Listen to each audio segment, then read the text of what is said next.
우리가 사는 삶은 싸움이 많은 세상에 살고 있습니다. 개인이든 또 집단, 정당이든 그리고 더 넓게는 국가별로도 서로 전쟁과 싸움이 끊어지지 않는 세상을 살아가고 있습니다.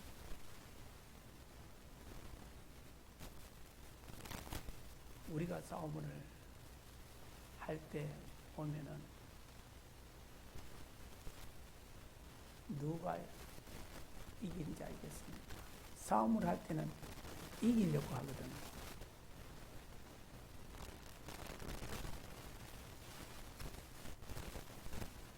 큰 소리를 내고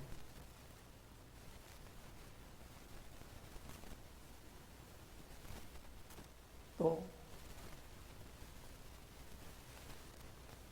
먼저 주먹을 휘두르고 그런 자들이 칩니다. 이솝 우화에 보면은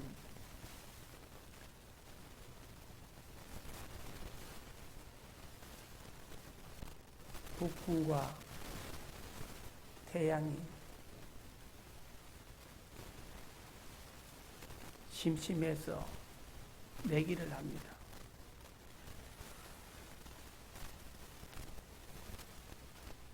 먼저 심심한 북풍이 태양을 놀리면서 나는 한 번에 저기 길을 가는 나그네의 모자를 날려버릴 수 있다 하면서 내기를 걸었습니다.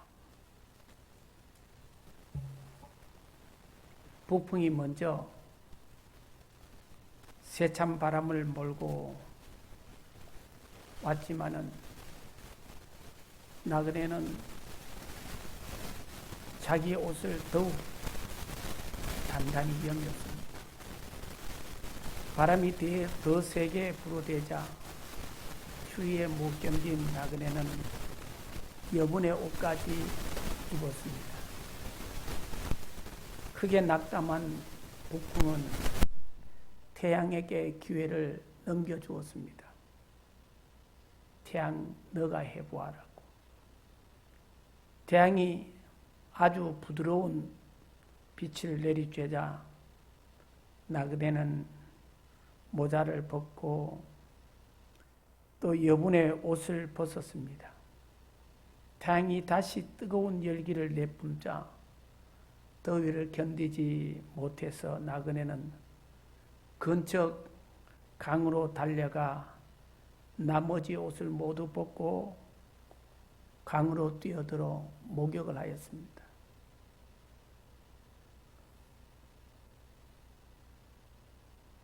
오늘 우리 예수님께서 나는 온유하다 한자 표현을 말하자라면은 따뜻하고 부드러운 사람이다 하는 거죠.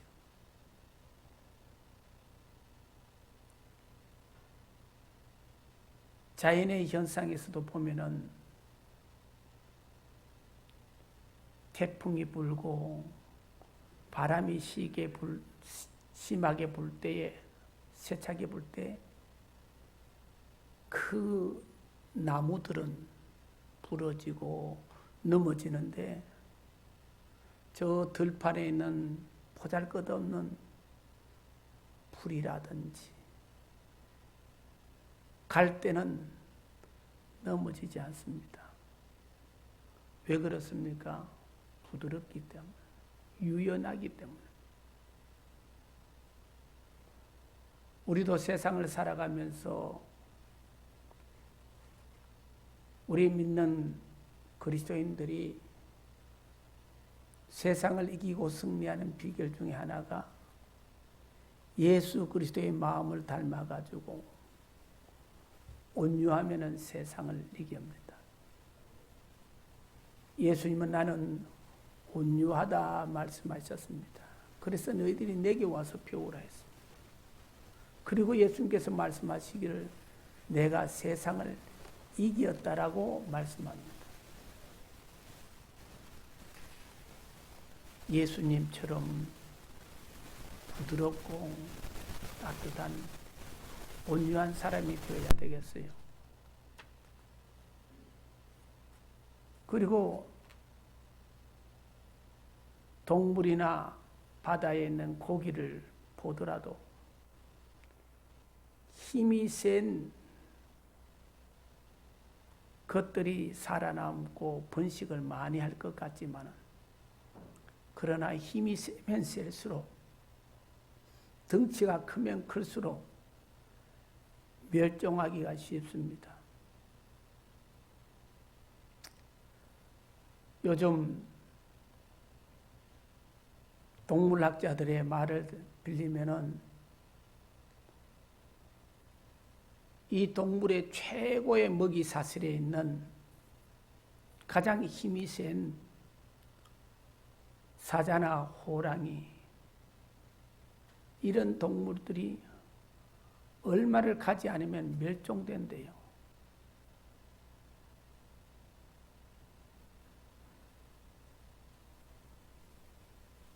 논리적으로 합리적으로 생각하면 힘이 있고 잡아먹는 사람이 잡아먹는 동물이 생육하고 번성해야 되는 것이 당연한 이치잖아요.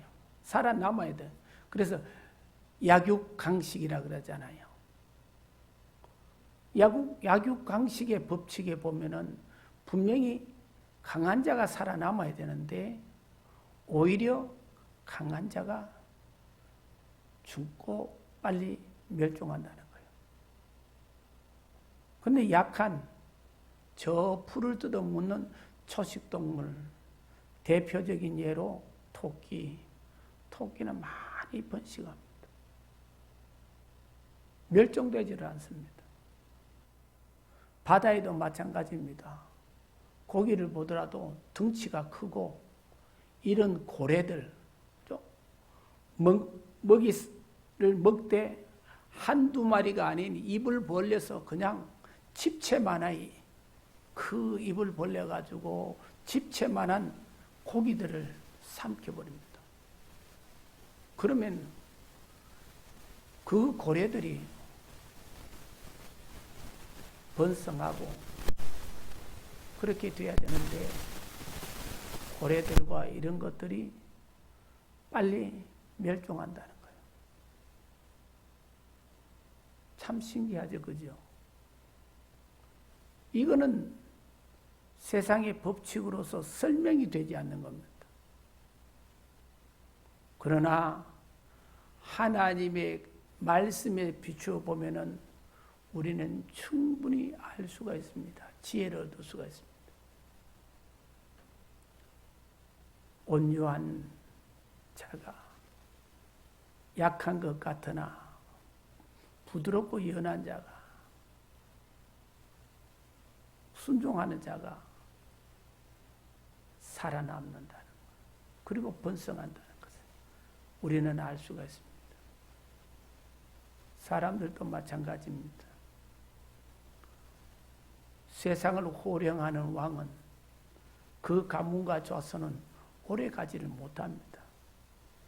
힘없는 민초들, 백성들, 천한 사람들은 번성하고 오래오래 가는 것입니다. 하나님께서 그렇게 해나시는가 봐요. 오늘 그러면 온유가 무엇인가 하는 것을 우리가 보면서 오늘 말씀을 전하도록 하겠습니다. 온유라는 것은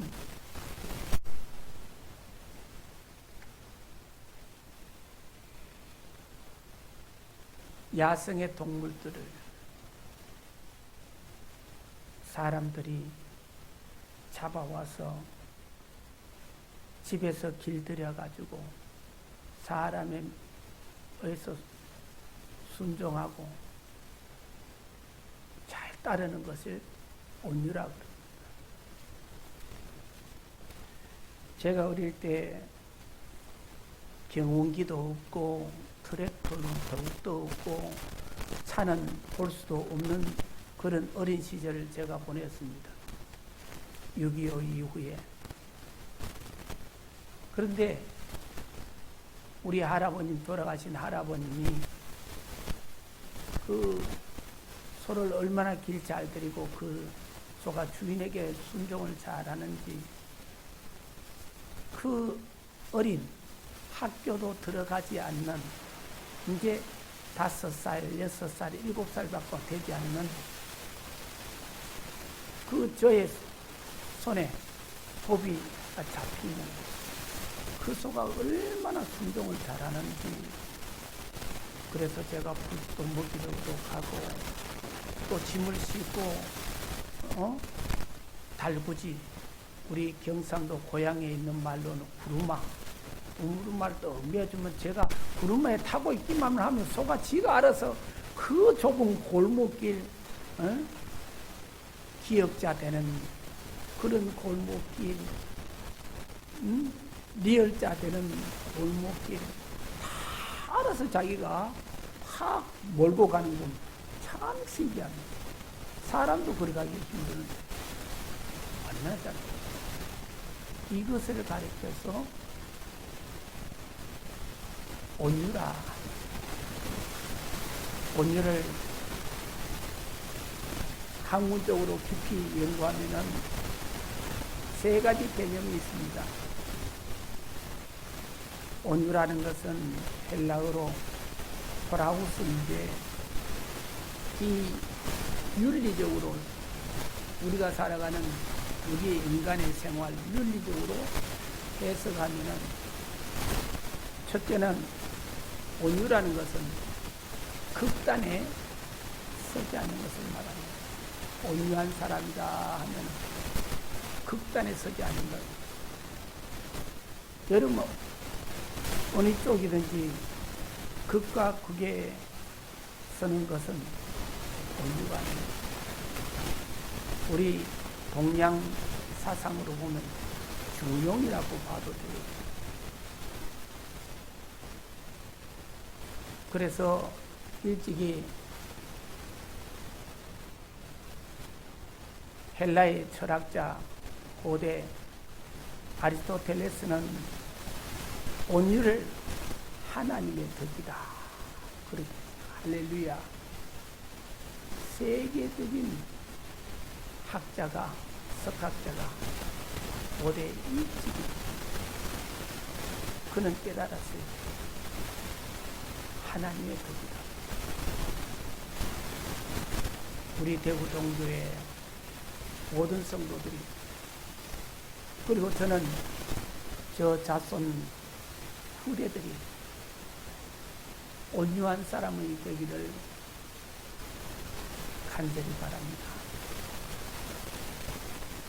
온유한 자에게 하나님 주신 축복은 참으로 놀랍습니다. 그것을 제가 여러분들과 또 말씀을 이 시간에 나누겠습니다. 이 온유라는 것은 참 놀라워요. 우리가 온유하고 싶어도 잘 안 되어지지요, 그죠? 그러나 우리는 특별히 온유할 수가 있습니다. 하나님을 믿는 사람은 온유합니다. 왜냐하면 우리가 성령을 다 받았거든요. 성령의 열매가 온유입니다. 아리스토텔레스의 말처럼 온유는 하나님이 주시는 하나님의 덕. 우리 예수님께서 나는 오늘 말씀에 온유하다라고 말씀하셨죠. 우리 예수님의 그 인품과 덕을 우리도 나타낼 수가 있습니다. 왜냐하면은 예수님이 보내주신 성령 하나님이 우리를 도와주시기 때문입니다. 성령 하나님은 보혜사 하나님입니다. 우리를 돕는 하나님. 나는 온유하지 못할지만은 그러나 성령 하나님은 온유하게 우리를 만들어 주시는 분이 있습니다. 그래서 성령을 그저 덧입고 성령 충만하면은 하나님의 덕인 온유를 우리도 가질 수가 있습니다. 이 온유라는 것은 사람을 대할 때, 그죠? 먼저 자기 자신을 다스리는 것을 온유라고 그래요. 이 온유는 자기 자신을 다스리는 것. 본능과 감정을 자기 속에 있는 것을 제어하는 것. 이런 훈련이 된 인격을 온유라 말합니다.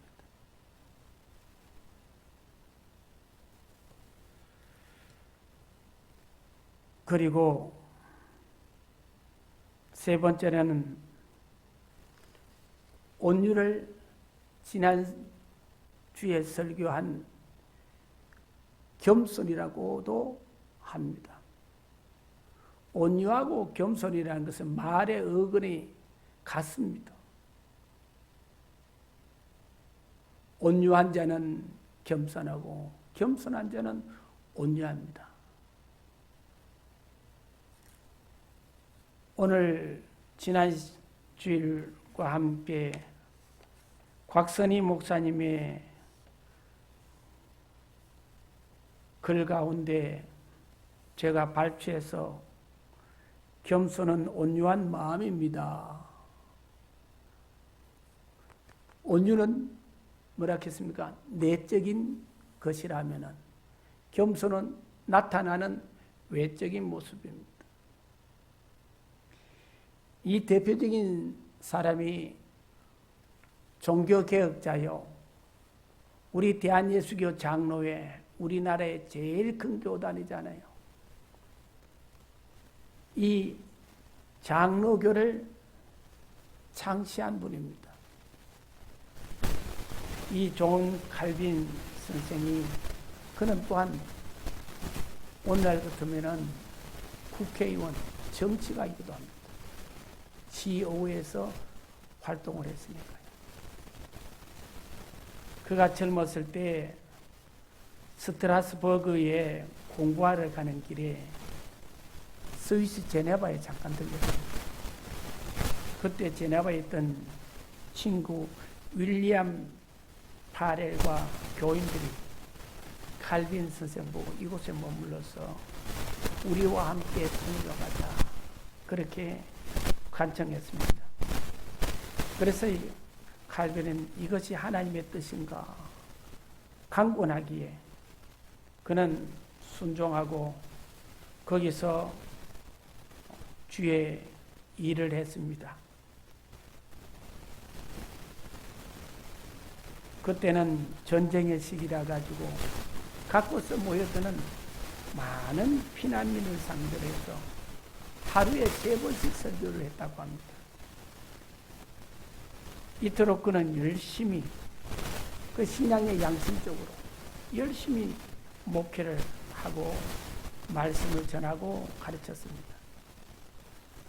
그리고 시의회에 그 국회의원들을 예배드리고 하루에도 3번 이상 같이 예배드리고 모여서 성경을 가르치고 전했습니다. 그런데 3년이 지나자 제네바에서 CEO에서 칼빈 보고 당신 좀 나가줬으면 좋겠다. 그렇게 말했습니다.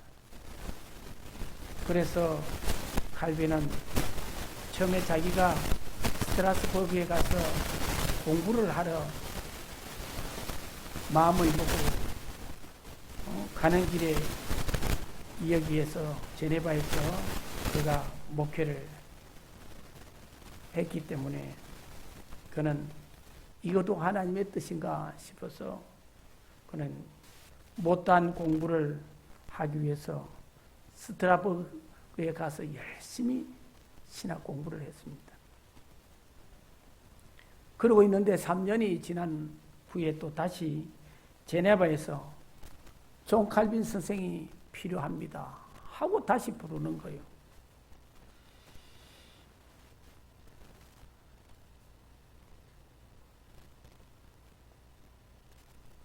이것과 똑같습니다. 어떤 교회 목사님을 모시고 있었는데, A라는 목사님을 모시고 있었는데, 목사님 꼭 필요합니다. 우리를 위해서 목회해 주십시오. 목사님을 청빙했습니다. 근데 3년 동안 열심히 말씀 가르치고 설교하고 신방하고 전해 주었더니만 3년 뒤에 목사님, 우리 교회에서는 목사님이 필요 없습니다. 나가 주십시오. 배척을 당한 거죠. 속된 말로 쫓겨난 거죠. 그런데 또 3년이 지나니까 A라는 교회에서 A라는 목사님, 우리 교회가 목사님이 떠나고 나면 또 이렇게 어렵습니다. 교회가 어렵습니다. 교인들 간에도 그렇고 교회도 그렇고 목사님 어렵습니다. 다시 와서 목회해 주십시오.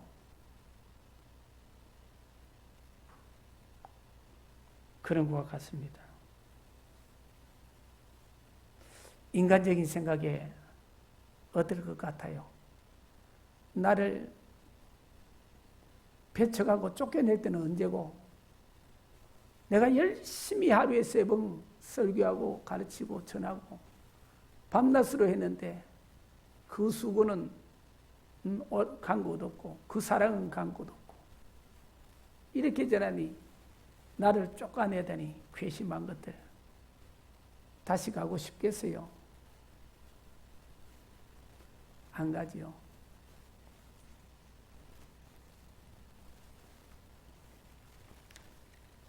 저는 그런 인물이 못 되는가 봅니다.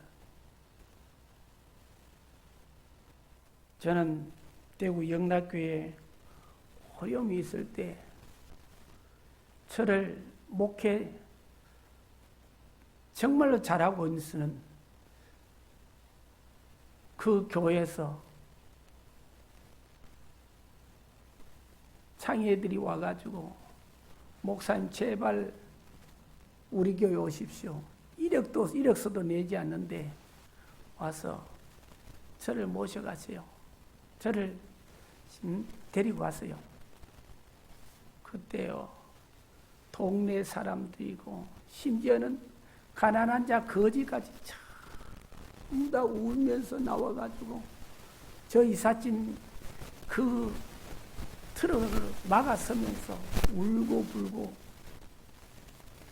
옆에 있는 학교 교장 선생님도 모두 다들이 그렇게 아쉬워하고 했습니다. 그래서 이제 그 영락교회를 갔습니다. 가보니까 문제가 너무 심각한 거예요. 돌아가셨지만은 제가 존경하는 안수도 목사님을 쫓아내려고 가는 거예요. 틈만 있으면 쫓아내려고. 당회하면은 싸우고, 모이면 목사님 쫓아낼 궁리하고. 그래서 제가 목사님을 모시고 있는 저희 위치이기 때문에 저는 부목으로 갔습니다. 담임하다가. 그래서 목사님을 잘 모시게 하고, 목사님 이제 목회하시도록 만들어 놓고, 법적으로 다 만들어 놓고는 제가 이제 나오게 되었습니다. 거기에 주동 장로님이 호박을 찔렀는데 호박을 못 찌르면은 무시라도 찔러야 되지 않겠나. 그렇게 안 목사님에게 이야기하던 거예요. 그게 저잖아요. 고 목사를 쫓아내야 되겠다. 가라는 것이죠. 그래서 제가 하나님께서 준비 다 해놨어요. 그래서 목회지를 담임 목회지도 있었고 부목도 있었고 제가 공부하기 위해서 담임 목회 길을 택했습니다만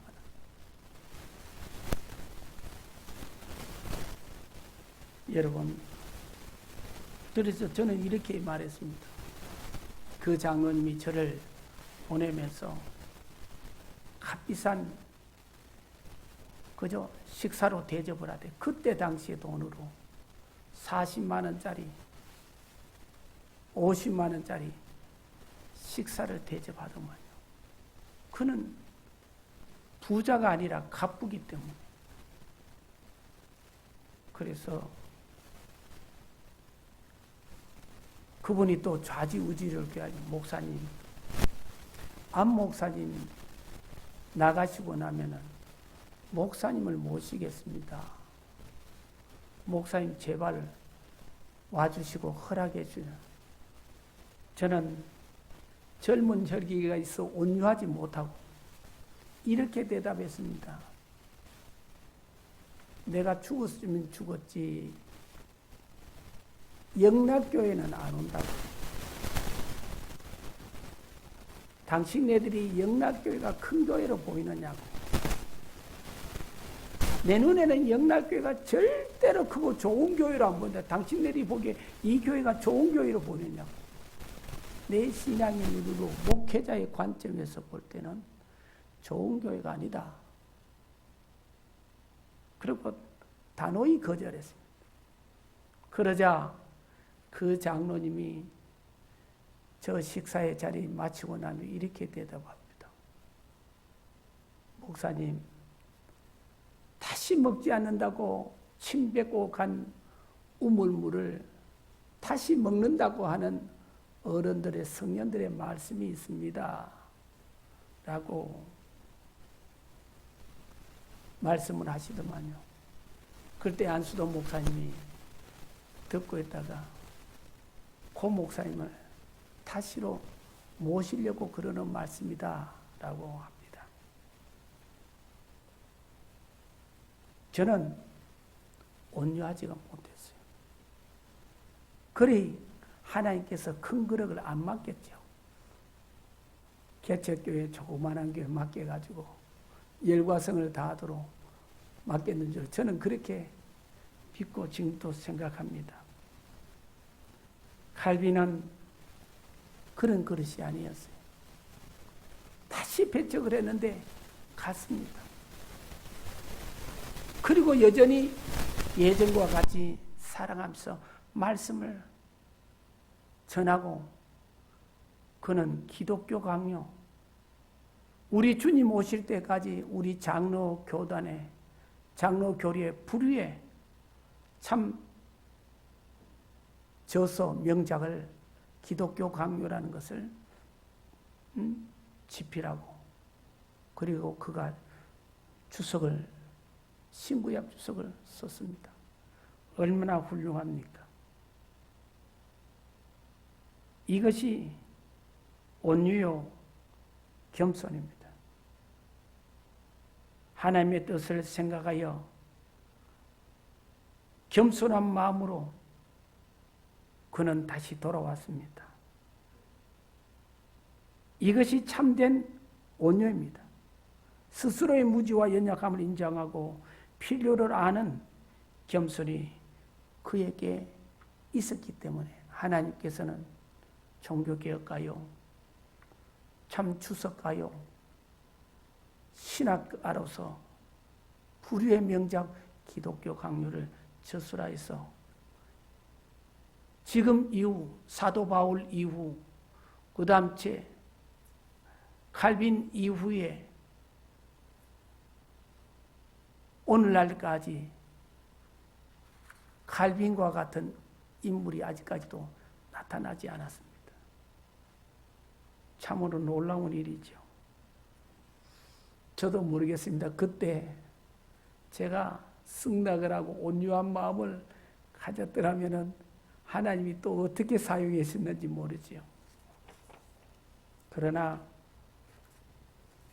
저는 저에게 주어진 여러분들 또 하나님께서 저를 통해서 대열매를 주신 자녀들을 신앙으로 하나 작지만은 한 명이 1000명인 것 같이 여기면서 저는 말씀을 전하고 가르치고 싶습니다. 여러분, 온유하십시오. 온유하면은 하나님께서 크게 쓰십니다. 마태복음 5장 5절에서도 온유한 자가 땅을 기업으로 받는다고 말씀했습니다. 그리고 사무엘하 22장 36절 이하와 시편 18편 35절에 보면은 말씀하시기를 주의 온유함이 나를 크게 하셨나이다. 시편 18편 35절에도 똑같은 말씀입니다. 주의 오른손이 나를 붙드시고 주의 온유함이 나를 크게 하셨나이다. 하나님께서는 온유한 자를 크게 사용하십니다. 모세를 보십시오. 모세는 어떠한 사람이었습니까? 그는 젊은 시절에는 40세까지는 혈기가 방자한 사람이요. 교만하기 그지없습니다. 성경에도 기록된 대로 그는 그때 당시에 세상의 애굽의 모든 학문과 모든 법과 모든 것을 통달했다 하니까, 그리고 무술에도 모세를 능가할 사람이 없었다 하니까 얼마나 교만하기가 쉽겠습니까? 사실 교만했습니다. 그래서 그는 사람을 죽이기도까지 했습니다. 그러나 하나님께서, 성령 하나님께서 그에게 열매 맺게 하신 온유의 덕을 갖기 위해서 하나님께서 광야에 몰아가지고 훈련시키니까 모세가 온유한 사람이 되었습니다. 할렐루야. 하나님의 신 성령이 그에게 임하니까 온유한 사람이 되었습니다. 온유한 사람에게 오늘 성경에 보면은 말씀으로 가르친다는 말씀이 있습니다. 그리고 예수님께서 오늘 말씀하신 대로 나는 온유하고 겸손하니 내게 와서 배우라고 말씀하십니다. 그래서 하나님께서 광야 가운데서 모세를 하나님과 대면하게 하시고 하나님 말씀 주시고 가르쳐서 그는 하나님께서 인정하는 사람이 되었습니다. 온유한 사람이 되었습니다. 하나님께서 친히 말씀하시기를 지면에 모세의 온유함보다 더한 사람이 없다. 지면에 모세의 온유함이 승하더라. 그렇게 말씀하고 있습니다. 즉 다시 말하면은 세상에서 세상 사람들 가운데 최고로 온유한 자가 모세다. 모세보다 온유한 사람은 없다 하는 말씀입니다. 사랑하는 성도 여러분이요, 우리도 온유함을 힘쓰기를 바랍니다. 지난 시간에 그래서 겸손도 훈련해야 된다. 온유도 마찬가지입니다. 온유도 우리가 훈련해야 됩니다. 이것 온유는 내적인 것이라 했잖아요. 마음에 주로 이루어지는 것이라 했잖아요. 즉 다시 말하면 마음의 수련을 해야 됩니다. 내 힘으로 하는 것이 아니라 뭐래요? 하나님의 말씀으로 내를 갈고 닦아야 되고 하나님의 말씀으로 나의 잘못된 것들을 가지치기 해야 됩니다. 하나님의 말씀으로 나를 찔러야 됩니다. 그리고 성령 하나님 기도해서 성령 받아서 성령 하나님께서 나를 다스리고 인도해 주셔야 되는 것입니다.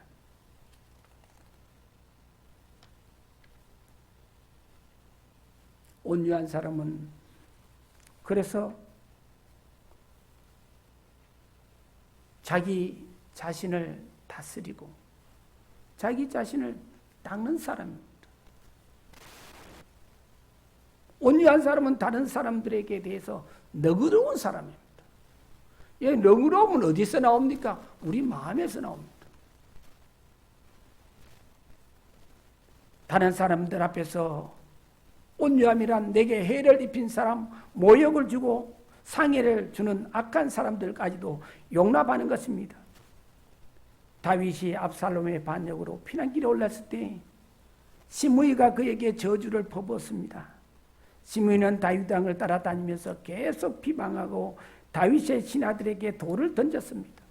그때 다윗 왕은 시므이에게 어떻게 반응했습니까? 비록 피난길에 쫓기는 몸이었지만 그는 이스라엘 왕이었고 그 옆에는 힘있는 장수들이 있었고 충성스러운 신하들도 있었습니다. 다윗이 말하는 말 한마디면 명령을 내리면 시므이쯤이야 파리 목숨처럼 쉽게 죽일 수도 있었습니다. 그러나 다윗은 시므이를 죽이지 않았습니다. 다윗은 시므이가 자기를 저주하고 비방하는 것을 하나님께서 하시는 일로 여겼습니다. 온유란 바로 이러한 사람입니다. 다른 사람이 나를 비판하고 정죄하는 것을 허용하는 것입니다. 나를 저주하고 미워하고 고통스럽게 하는 사람에 대해서 복수하지 않는 것입니다. 대항하지 않는 것입니다. 하나님께서 허락하신 일이라고 여기는 것입니다. 오늘도 저와 여러분에게 마음을 아프게 하는 사람이나 당신에게 듣기 싫은 소리를 하는 사람, 여러분에게 도전하고 여러분을 비난하고 비방하는 그 사람들 보거든 언성을 높이지 말고 화를 내지 말고 주님께 기도하십시오. 이렇게 말입니다. 주여, 나로 하여금 모세처럼 다윗처럼 온유한 사람이 되게 하여 주옵소서. 저 사람에 대해서 참을 수 있게 해주시고 저 사람에 대해서 부드럽게 대할 수 있도록 저를 붙들어 주옵소서. 할렐루야. 온유한 사람은 더 나아가서 환경에 대해서 감사하는 사람입니다. 내가 처한 환경에서 아무리 불리함난 일이 전개된다 할지라도, 아무리 고통스럽고 어려운 일이 전개된다 할지라도 인내하고 견뎌내는 마음이 바로 온유입니다. 요셉은 어린 나이에 형들로부터 미움을 받아 죽을 고비를 넘겼습니다. 간신히 목숨만 건짐을 받은 그는 상인들에게 팔려서 애굽의 장군 보디발의 집에서 종로를 해야 했습니다. 얼마 후에 그는 보디발의 아내 때문에 감옥에 들어가는 신세가 되었습니다. 아무리 생각해도 요셉은 자기가 왜 이렇게 고난을 당해야 하는지 이유를 알 수 없었습니다. 자기에게 왜 이렇게 불합리하고 억울한 상황만이 일어나는지 알 수가 없었습니다. 그러나 요셉은 온유한 사람이었습니다. 요셉은 자기의 이 모든 환경에 대해서 하나님께 감사했습니다. 창세기 45장에 보면 요셉은 형들을 원망하지 않았습니다. 애굽의 총리가 되었으므로 이제는 형들에게 복수할 수 있는 위치에 있었음에도 불구하고 요셉은 형들에게 보복할 마음을 품지 않았습니다. 창세기 45장 5절을 예 보면은 당신들이 나를 이곳에 팔았으므로 근심하지 마소서, 한탄하지 마소서. 하나님이 생명을 구원하시려고 나를 당신들 앞서 보내셨나이다. 요셉은 자기의 모든 처지와 환경이 하나님의 인도하심이었다고 고백하면서 감사했습니다. 요셉은 하나님의 주권을 알고 있었습니다.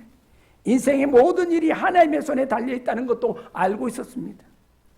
전지전능하신 하나님께서, 공평하신 하나님께서 이 세상의 모든 일을 간섭하시고 인도해 가시는 것을 알고 있었습니다. 그렇기 때문에 그는 수많은 고통의 세월을 보내면서도 오직 하나님만 의지하고 합력해서 선을 이루실 하나님을 기대하면서 살아갔던 것입니다. 사랑하는 성도 여러분, 여러분을 억울하게 만든 사람, 분하게 만든 사람, 가슴 아프게 하고 고통스럽게 한 사람이나 환경에 대해서 온유해야 합니다. 감사해야 합니다. 그럴수록 더욱더 우리는 저 지난 말씀에처럼 감사의 말을 해야 합니다. 여러분은 이런 문제를 어떻게 풀어가시려고 합니까? 인간사의 문제는 결코 인간의 힘으로 해결되지 않습니다.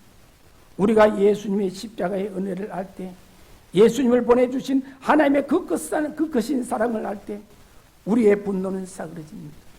주께서 떠나시면서 우리에게 당부하신 말씀대로 성령을 받으라 말씀하신 대로 성령 받으면 성령이 우리 마음을 주관하시고 우리의 삶을 주관하셔서 성령의 아름다운 열매, 온유의 사람이 되도록 축복해 주셔서 우리를 통해서 하나님 큰 영광 받으시고 우리를 크게 쓰시고 우리 자녀 손들을 만대 이르기까지 하나님께서 복에 복을 더해 주실 것입니다.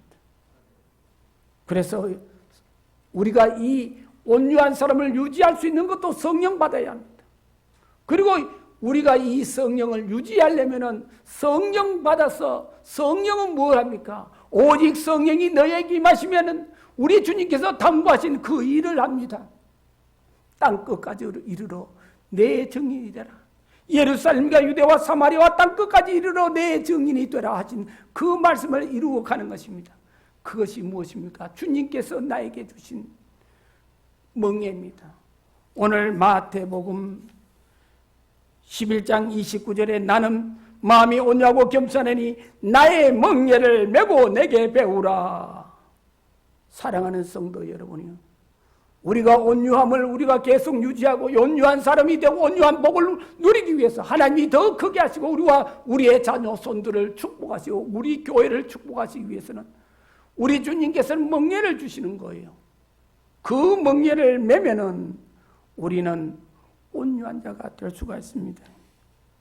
왜냐하면 예수님께서 온유하셨고 예수님이 주의 일을 하셨으므로 그는 온유함이 넘쳐났습니다.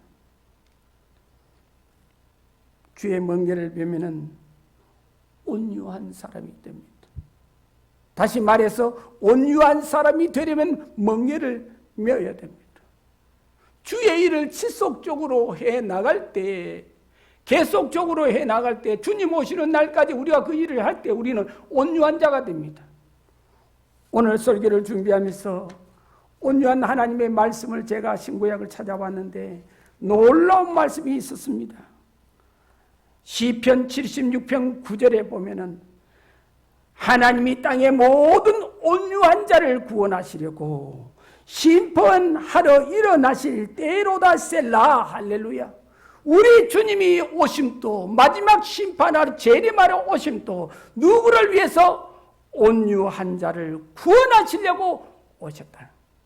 우리 주님 오실 때 우리 다 온유한 자 되어 우리 주님이 온유한 자를 구원하러 오실 때 다 우리 주님 부르심에 우리가 응답하고 우리 주님이 예비하시는 천국 장치에 다 들어가고 구원받고 영생을 얻는 저와 여러분 되어주시기를 주님의 이름으로 축원합니다.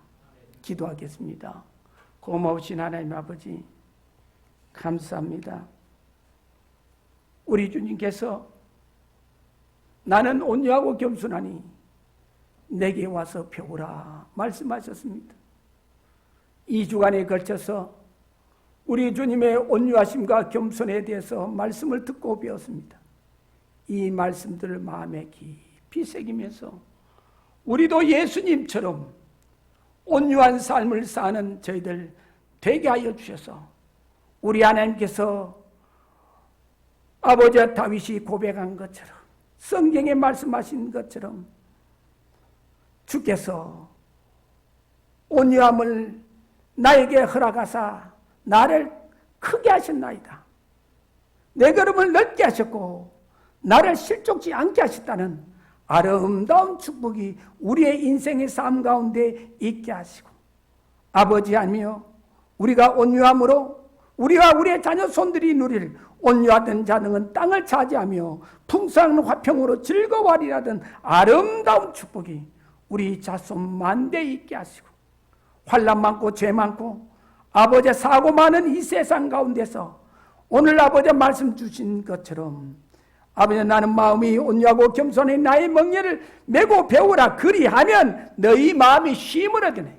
우리 주님으로 인해서 쉼을 얻는 아름다운 축복 있게 하소서. 여호와는 나의 목자시니 내게 부족함이 없으리로다.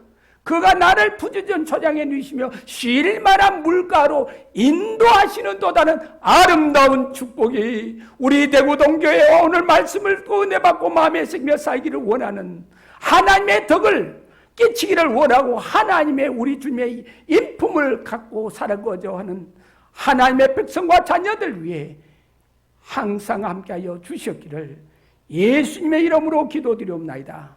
아멘.